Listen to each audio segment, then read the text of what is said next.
Allahumma shalli ala sayyidina wa habibina wa syafi'ina wa maulana Muhammadin wa ala alihi wa sahbihi ajma'in, amma ba'du. Pertama, kita panjatkan puji syukur kehadirat Allah Subhanahu wa taala. Alhamdulillah, malam ini kita dapat berkumpul bersama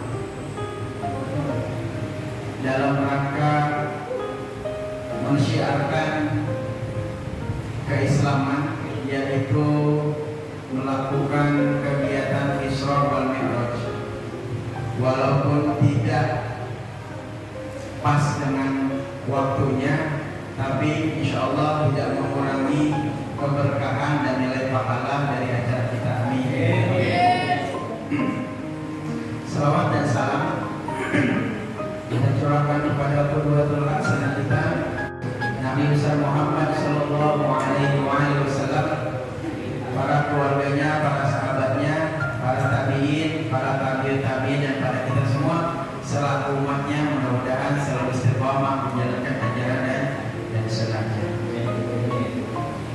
Alhamdulillah, terima kasih kepada para panitia yang sudah melaksanakan kegiatan program kerja pertama dari Departemen Syiar. Alhamdulillah bisa berjalan, dan mudah-mudahan ke depan bisa kita maksimalkan kegiatan-kegiatan seperti ini. Yang terdekat nanti kita tawakufan ya, tawakufan dan disebut. Tapi tawakufan penutupan pengajian nanti silahkan dirembukan mau kapan, karena kalau ibunya sudah ada tanggalnya, kita nggak tahu dulu. Juga departemen yang lain, departemen peribadatan, alhamdulillah sudah berjalan maksimal juga. Yang terdekat adalah departemen Iswak sudah harus berancang-ancang lowong dan gengnya, ancang-ancang untuk kegiatan Ramadan ke depan. Nanti kita akan syukur. Ikhwatul iman rahimakumullah. Ini aja ya. Soalnya kalau pakai ini nggak bikin ngantuk ya. Pantau dulu. Nah, ini kalau berbicara masalah Isra wal Mi'raj, kita membicarakan masalah Sirah Nabawiyah. Makanya saya ambil buku dari karya Ibnu Hisham. Ini tebal banget, Pak. Ini bisa dipakai alas tidur ya. Mungkin kalau Pak Yaman dan bisa tidur. Tapi ini adalah salah satu kitab yang terlengkap. Ya, ini kitab terlengkap karya Ibnu Hisham, Sirah Nabawiyah, dari Rasulullah lahir sampai Rasulullah wafat, lengkap sekali. Pada kesempatan kali saya mengambil intinya saja, yaitu Isra wal Mi'raj. Mungkin bapak-bapak sudah tahu, ya, dan anak-anak sekalian sudah tahu Isra dan Mi'raj. Ya. Kapan Isra Mi'raj itu terlaksana? Kapan, Pak? Anak-anak, kapan Isra Mi'raj dilaksanain? Kemerdekaan Indonesia tanggal berapa? Isra Mi'raj tanggal berapa?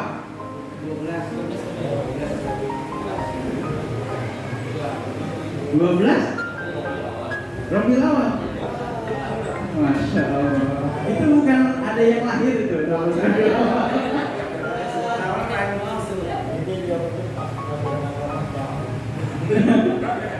Coba ayo lihat di Google, kapan kemarin Isra Mi'raj itu? Tanggal berapa? Tanggal berapa? 12 Maret katanya.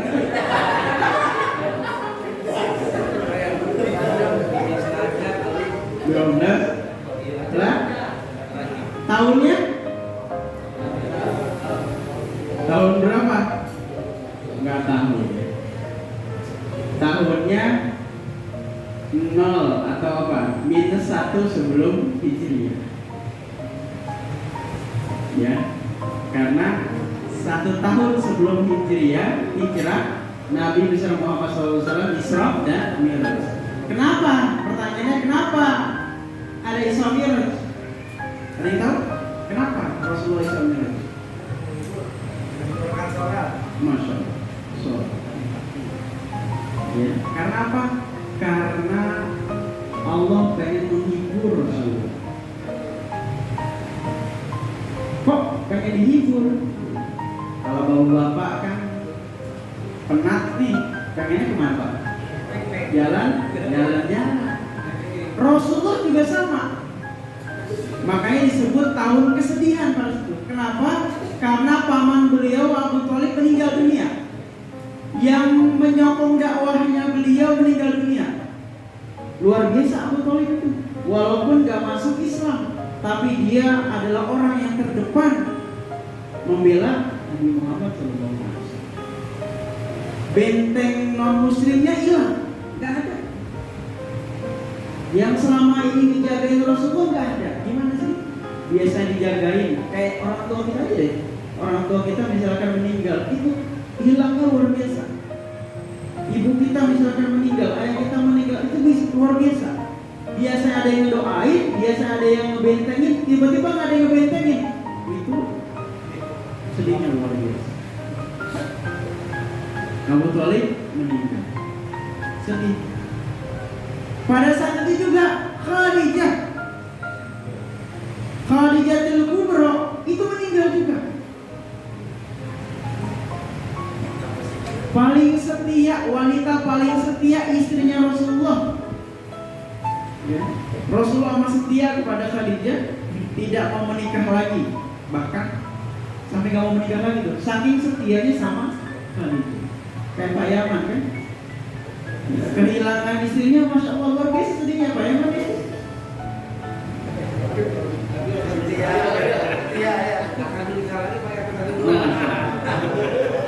Itu beda apa-apa. Ya. Itu sedihnya luar biasa. Gimana saya melihat Pak Yaman, masya Allah, sedihnya luar biasa pada saat itu. Ini gambaran gitu ya. Orang terkasih yang mendampingi dia, ya, dari orang terkaya di Mekah pada saat itu sampai jatuh miskin, sampai miskin. Ya. Sepertiga Mekah itu kekayaannya punya Khadijah, habis semua untuk dakwah Rasul meninggal, sedih, nggak ada sandaran lagi. Akhirnya Allah hibur jalan-jalan. Ya. Isra wal Mi'raj. Isra itu jalannya malam. Ya. Jalannya di malam hari. Kapan malamnya? Habis sholat Isya.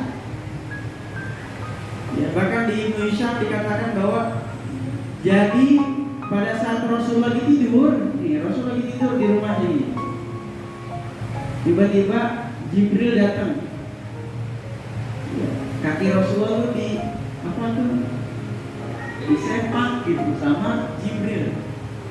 Bangun ya Muhammad. Setelah bangun, tidur lagi. Jadi kayak anak-anak ya, kalau disuruh bangun subuh, tidur lagi.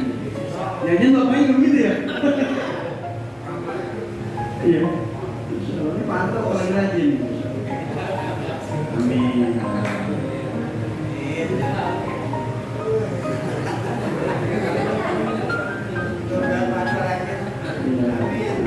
Saya lihat Mu'ay soalnya. Mu'ay udah bangun duluan berarti dibangun sama Pak. Saya lihat kan ada di subuh dari sini Mu'ay itu. Berarti yang bangun luar biasa. Masya Allah.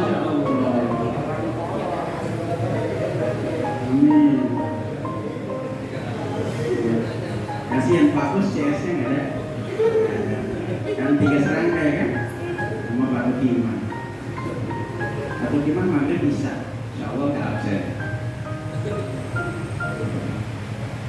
Jadi disepang Pak. Sekali tidur lagi, dibangunin lagi ya Muhammad. Dia bangun Nabi Muhammad, habis itu tidur sampai 3 kali. Bangun tidur, kayak basuri. Bangun tidur.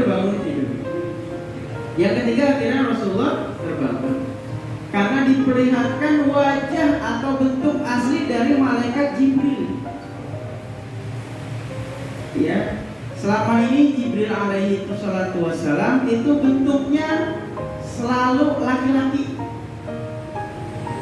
Jadi malaikat tuh gak ada bentuknya kalau lagi turun wahyu berupa perempuan, gak ada. Itu kalau bentuk malaikat perempuan adanya di film.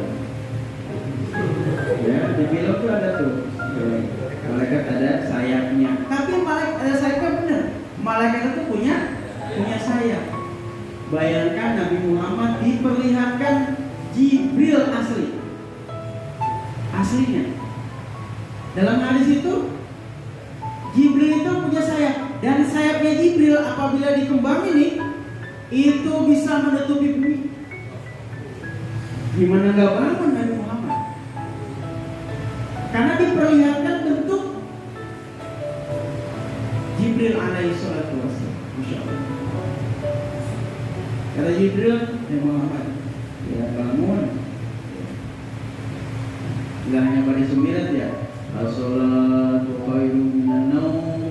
Pada 9. Disuruh bangun tuh Pak. Bangun. Pada saat bangun disuruh Isra Mi'raj. Nggak ngerti apa-apa Rasulullah. Kata Jibril, itu ada kendaraan yang kamu naikin. Yaitu apa? Di Sirah Ibnu Hisham, burungnya nggak mau. Ini bisa burungnya nih Pak. Burungnya nggak mau.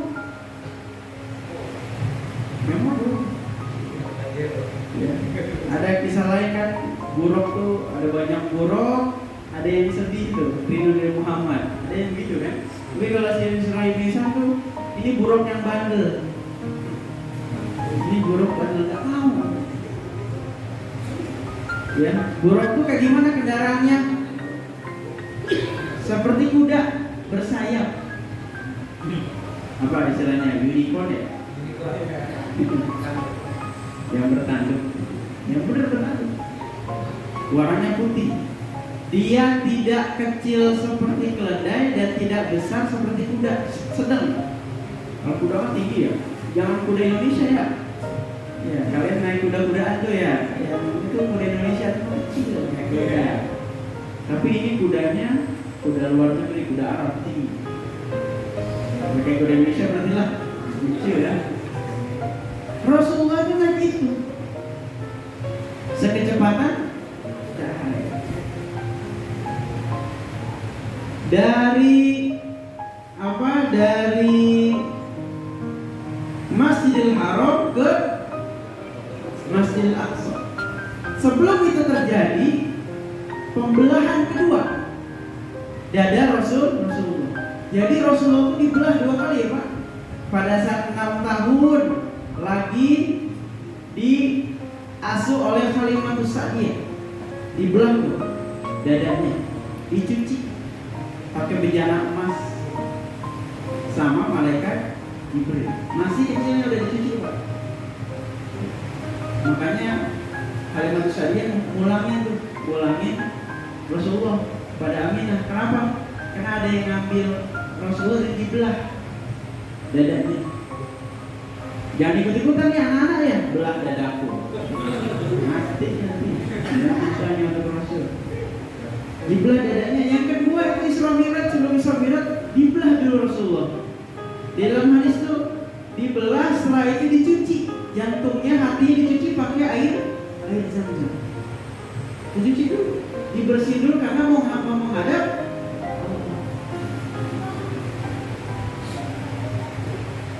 Bayangkan Pak, ya Rasulullah mau ketemu Allah aja prosesnya begitu. Jadi dibelah dulu, itu yang mati ya Pak. Bahkan ulama berkata bahwa kejadian Isra Mi'raj itu dua alam, alam nyata dengan alam ruh, jadi satu. Kenapa seperti itu? Karena waktu Rasulullah itu hijrah dari Masjidil Haram ke Masjidil Aqsa di Palestina, sekarang diduduki Israel rahmatullah alaih, itu lagi lewat tiba-tiba nyium bau harum. Nanya ke malaikat Jibril, ya Jibril, ini harum siapa? Kata Jibril, ini harum pembantunya Fir'aun. Ya, karena kisahnya kan Fir'aun itu menggoreng Siti Masitoh. Seluruh keluarga ini digoreng sama Fir'aun, digoreng. Mereka semuanya syahid. Bahkan anak yang kecil yang masih baik itu ngomong, ya, ngomong dia biar ibunya enggak was-was, enggak ragu. Semua digoreng. Rasulullah dari Masjidil Haram ke Masjidil Aqsa nyium baunya Siti Masitoh yang wangi banget. Wangi. Rasulullah tuh wangi Pak. Saya kemarin baca buku penutup ini makam Rasulullah. Rasulullah kan adalah pesan-pesan makam Pak. Penutup makam Rasulullah kan diganti ini kainnya Pak. Ayat dalam makam Rasulullah diganti 100 tahun sekali. 100 tahun sekali Pak, diganti. 100 tahun sekali diganti di dalamnya. 100 tahun sekali diganti. Itu pernah tahun 70-an ya. Itu diganti. Itu yang ganti bilang wanginya nggak pernah ada. Dia nggak pernah nyium wangi sewangi itu. Itu Rasulullah udah meninggal, di kuburannya wangi, dan dia nggak pernah nemuin wangi selain wangi di situ. Akhirnya dikasih keberkahan oleh Allah, dikasih kemuliaan oleh Allah, bisa ngeracik minyak wangi. Dan racikannya selalu khas. Nah ini juga Siti Masitoh juga sama, wangi juga sama. Wangi. Itu luar biasa. Sampailah ke Masjidil Aqsa. Ya. Kalau ditanya Masjidil Aqsa yang mana Ustaz? Yang mana Masjidil Aqsa? Yang mana? Yang di Palestina pokoknya. Yang kubahnya warna emas. Komplek Masjid Aqsa bener. Kompleknya Masjid Aqsa bener. Ada kubah emas atau kubah Sakhra. Itu kubah batu Pak. Kubah Sakhra atau kalau orang Barat bilangnya Dom. Itu kubah batu Pak. Ya, yang warna emas itu kubah batu, di bawahnya batu tuh. Batu pijakan Rasulullah ke atas. Masjid Aqsa-nya mana? Yang kubahnya warna hitam. Ya, orang nggak nyadar kan baunya. Maksudnya emas. Tapi sekarang kita sebut itu adalah kawasan komplek Masjidil Aqsa. Itu bagian dari Masjidil Aqsa. Tapi yang aslinya yang kubahnya warna hitam. Yang sekarang di bawahnya lagi digali kan, biar. Tapi kalau yang kubah Sakhra yang emas itu adalah kubah batu. Di bawah tuh batu Pak, bisa bersolat orang ke bawah. Nah di situ Rasulullah mengimami seluruh nabi. Jadi imam sholat. Nabi udah pada meninggal. Kok bisa imamnya? Makanya di situ ada dua alam. Alam nyata dengan alam ruh. Para nabi itu sudah meninggal semua, tapi dihadirkan oleh Allah menjadi makmum semuanya. Jadi makmumnya Rasulullah Shallallahu Alaihi Wasallam. Jadi makmum. Imamnya siapa? Imamnya dari Muhammad Shallallahu Alaihi Wasallam. Bukan bang. Tapi imamnya adalah Nabi Muhammad Shallallahu Alaihi Wasallam. Kalau nabi palsu siapa? Ahmad Musa kemarin tuh. Lalu gimana tahu banget tuh? Siapa? Pak siapa tuh kemarin namanya? Pak Prada. Itu imamnya atau nabinya Ahmad Musa kalau dia. Kalau kita Nabi Muhammad Sallallahu Alaihi Wasallam. Nah itu Rasulullah mengimami para nabi. Jadi memang Rasulullah adalah penghulu para anbiya. Para nabi itu, ya imamnya para nabi itu Nabi Muhammad Sallallahu Alaihi Wasallam. Dan Rasulullah menambahkan buruk, ya, ada tempat tambatan buruk diikat, Pak. Buruknya itu namanya kuda diikat. Diikat, ditambatkan buruk itu yang sekarang Bapak tahu ya sebagai tembok ratapan. Itu tempat buruk ditambatkan. Tembok ratapan itu apa?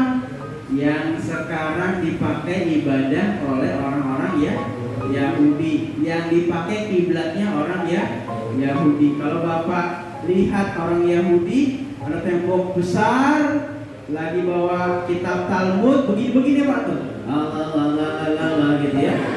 Itu dia lagi beribadah. Disitulah buruk itu diikat, ditambatkan, dijadiin kiblatnya mereka. Ya, ya, makanya Facebook tuh apa? Ada wall. Wall itu apa? Tembok atau dinding. Kita disuruh berdoa di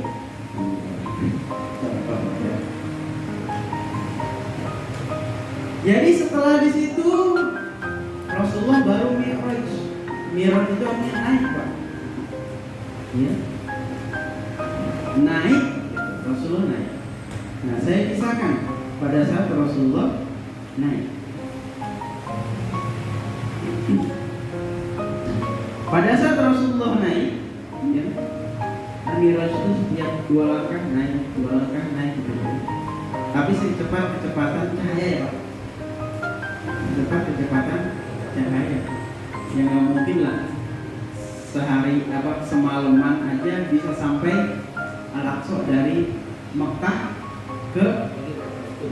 dari Mekah, Pak, kan belum hijrah. Dari Mekah ke Palestina cuman semalaman aja. Nggak masuk logika, Pak. Makanya disebut Nabi Majnun, disebut Nabi gila.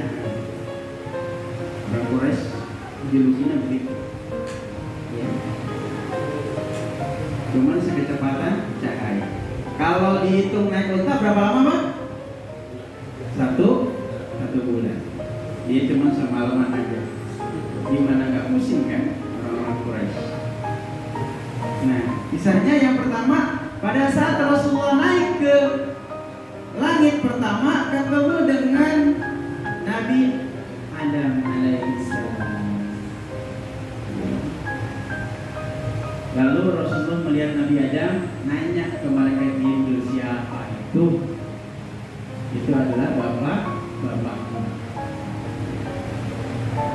Setiap Nabi Adam lagi duduk, setiap dia nengok ke kanan, Nabi Adam nengok ke kanan, itu Nabi Adam selalu tersenyum. Setiap Nabi Adam nengok ke kiri selalu menangis. Makanya Rasulullah SAW nanya, kenapa Nabi Adam kayak gitu?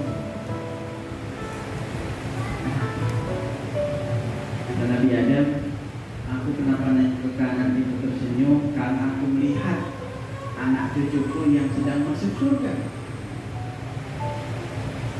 Kenapa aku nengok ke kiri? Aku melihat anak cucuku yang sedang masuk neraka. Karena dia bapaknya para manusia. Bapaknya para manusia.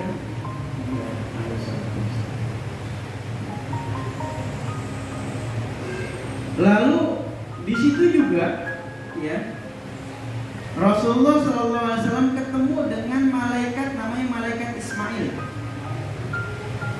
Ya, sampai malaikat Ismail nanya, Siapa dia? Jadi setiap langit itu ada yang nungguin, namanya ada malaikat Ismail. Ya, kata dia, siapa? Jibril. Dengan siapa? Muhammad. Apakah dia sudah diutus? Jadi seluruh penduduk langit itu tahu Nabi Muhammad itu bakal diutus. Kan dia kerjanya itu menjaga doang, dia nggak tahu. Udah diutus gitu. Kalau kita gitulah. Udah diutus, baru dibukakan pintu langit yang pertama. Itu yang jaga namanya malaikat Ismail. Ya, dan malaikat Ismail itu menyambut dengan sukacita. Lalu di kejauhan dia lihat ada malaikat yang mukanya nggak ada senyum-senyumnya. Rasulullah nanya, itu malaikat apa? Nggak ada senyum-senyumnya, mukanya geram, mukanya masam, nggak enak dipandang. Kata Jibril, itu malaikat penjaga pintu. Siapa namanya? Boleh betul neraka Pak? Malik. Penjaga pintu. Itu di langit pertama. Langit kedua ketemu sama Nabi lagi, ketiga, keempat, kelima, keenam, ketujuh, masing-masing ketemu Nabi. Ya, sampai langit ketujuh, di situ ada namanya Baitul Ma'mur. Baitul Ma'mur itu di sana ada. Baitul Ma'mur. Di sana ada yang lagi tawaf. Di Baitul Ma'mur itu ada lagi tawaf.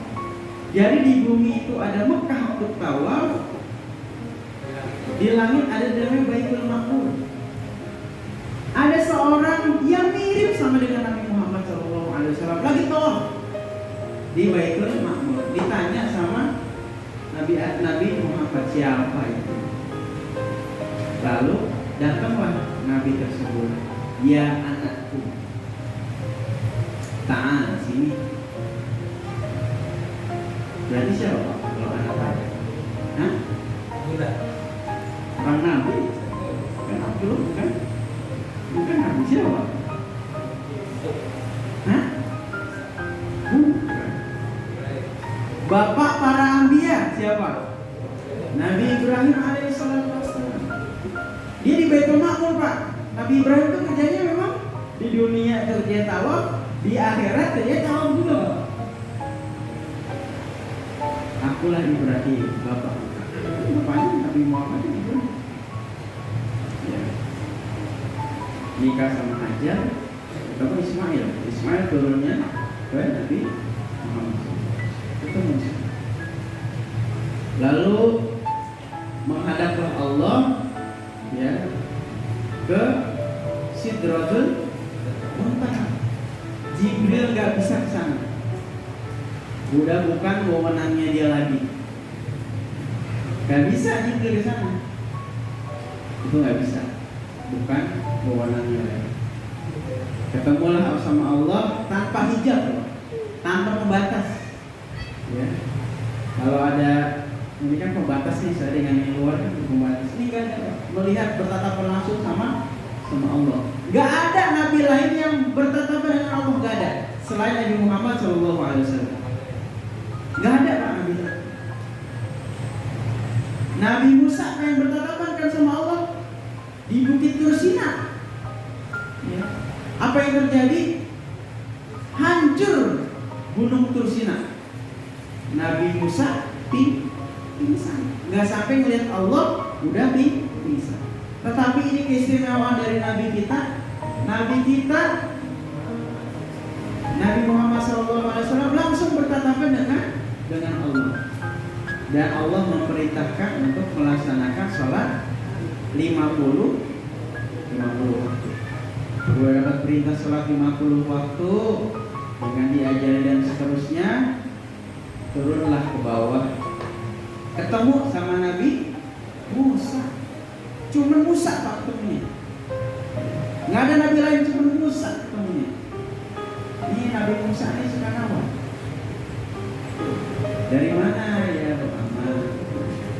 Gak ada perintah nih, 50 waktu. Gak bakal sanggup, umatmu gak bakal sanggup sholat 50 waktu. Minta keringanan sama Allah. Minum air itu gak bakal haus lagi Pak. Kalau minum telaga Kausar gak bakal haus. Pengen dekat sana Pak. Udah dapat 5 waktu perintah sholat. Belum selesai Pak masalahnya. Rasulullah balik ke Mekah kembali. Lalu Rasulullah ngumpulin ini, ya masyarul Quraisy, ini apa Quraisy ini? Rasulullah ngasih tahu tuh, saya habis Isra Mi'raj semalam. Diketawain sama penduduk Mekah. Sampai orang yang sudah beriman nggak percaya lagi sama Rasulullah, nggak percaya. Akhirnya jadi murtad. Yang pertama dia percaya kepada Rasulullah karena Rasulullah melaksanakan melaksanakan Isra Mi'raj, dia kembali murtad. Ujiannya begitu Pak. Dan itu nggak satu orang yang murtad, banyak yang murtad. Ujiannya luar biasa. Dia senang kan, terutama Abu Gosok, Abu Jahal, Abu gitu ya, yang nggak benar Abu tuh. Abu Jahal, Abu Lahab, Abu Janda. Makanya jangan pakai Abu ya. Nah itu terjadi Pak. Pada saat Rasulullah mengumumkan bahwa Rasulullah itu Isra Mi'raj, diketawain. Kata Abu Jahal, pas ini dapatlah kesempatan itu untuk menghancurkan Nabi Muhammad. Panggil semua orang. Ya, makanya ada kisah, mana mungkin Rasulullah semalaman bisa ke Palestina. Butuh waktu 1 bulan buat ke Palestina. Kesempatan kan? Dikerjainlah Nabi Muhammad. Ini jahatnya Abu Jahal Pak. Ya, mungkin kalau zaman sekarang Abu Jahal tuh followernya banyak juga tuh. Iya, followernya banyak tuh. Hatersnya juga banyak juga. Kayak Abu Janda kan followernya banyak juga. Jadi si Abu Jahal itu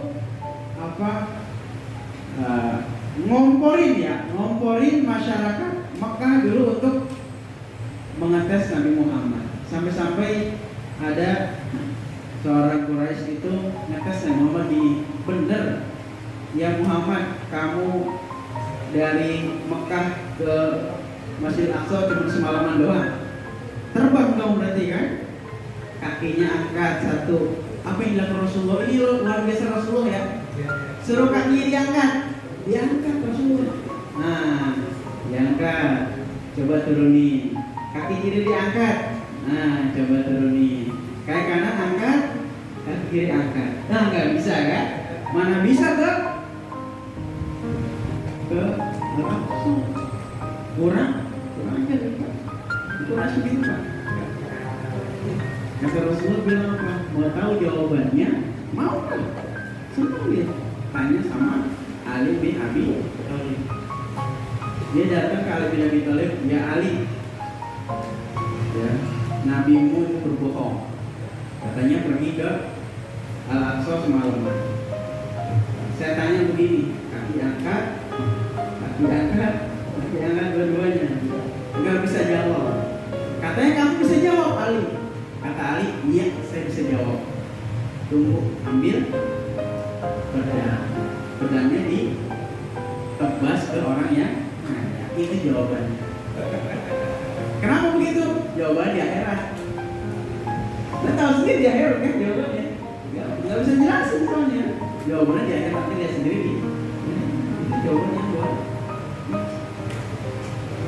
Belum kelar itu juga. Rasulullah dicaci, dimaki, belum kelar Pak. Dikerjain lagi Rasulullah. Gimana kerjainnya? Kata Abu Jahal, kalau kamu ke mana? Coba ceritain Al-Aqsa seperti apa. Nah, ada riwayat lain bilang Abu Jahal tuh ngomporin Abu Bakar. Abu Bakar komporin itu tuh Pak, karena kan dia paling setia Pak. Ya Abu Bakar, teman kamu tuh katanya semalaman pergi dari Masjidil Haram ke Masjidil Aqsa. Kata Abu Bakar apa? Lebih dari semalam, lebih jauh dari itu, saya percaya. Saya membenarkan itu. Ini karakternya Muslim di luar biasa. Tapi jadi ibro nih Pak. Jadi kalau kita disuruh sholat, jangan nanya-nanya lagi. Ya, gampang.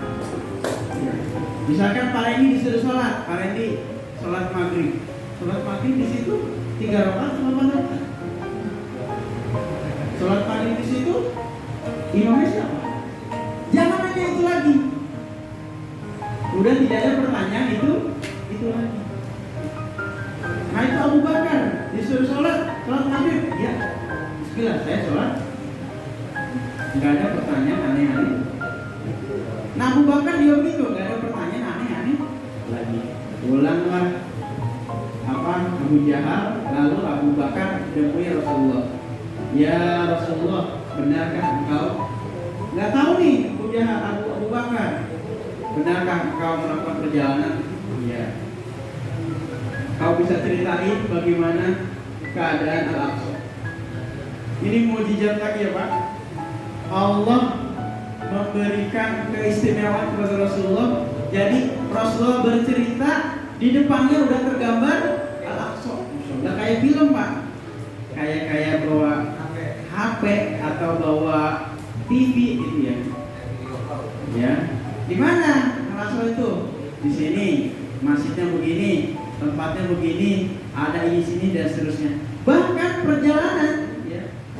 perjalanan dari Masjidil Haram ke Masjidil Aqsa itu ketemu dengan salah satu musyafir dari dari Mekah, orang berdagang nih. Rasulullah bercerita juga, ada Bani Fulan ini Fulan sedang melakukan perdagangan, sedang perjalanan menuju. Sampai begitu Rasulullah bertanya. Bahkan di Indonesia itu diceritakan, jadi yang lagi ngecamp gitu Pak, yang lagi istirahat, itu Rasulullah sampai mampir di situ Pak, ngambil minumnya, embernya. Sampai begitu Pak.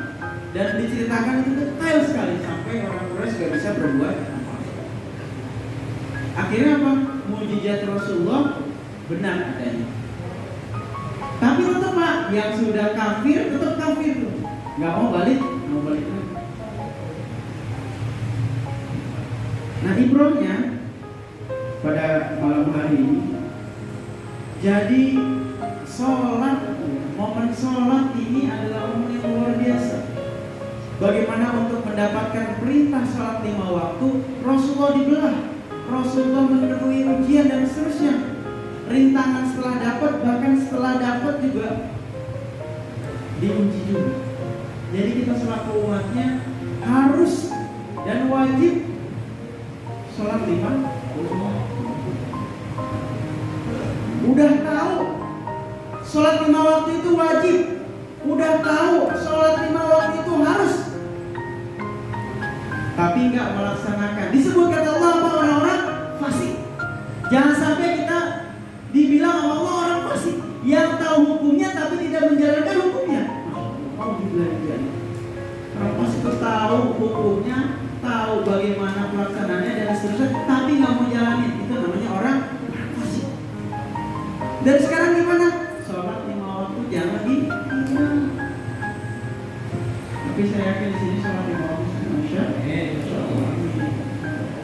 Alhamdulillah, karena saya ngomong begini, alhamdulillah saya dari akil balik Pak. Dari akil balik sampai sekarang saya belum pernah lewat sholat 5 waktu. Alhamdulillah. Dari akil balik saya nggak pernah lewat. Alhamdulillah. Nggak pernah lewat 1 waktu itu. Alhamdulillah. Ini juga patut kita tanamin para anak kita ya Pak. Setelah mereka balik nih jangan sampai nggak pada sholat. Contohnya gampang, orang tuanya dulu sholat. ujuk-ujuk sholat, tapi orang tuanya nggak sholat sah. Contohin dulu kita sebagai orang. Gak apa-apa, itu benteng yang paling luar biasa Pak. Ngecek anak-anak ini gampang Pak. Waktu sholat mereka di mana?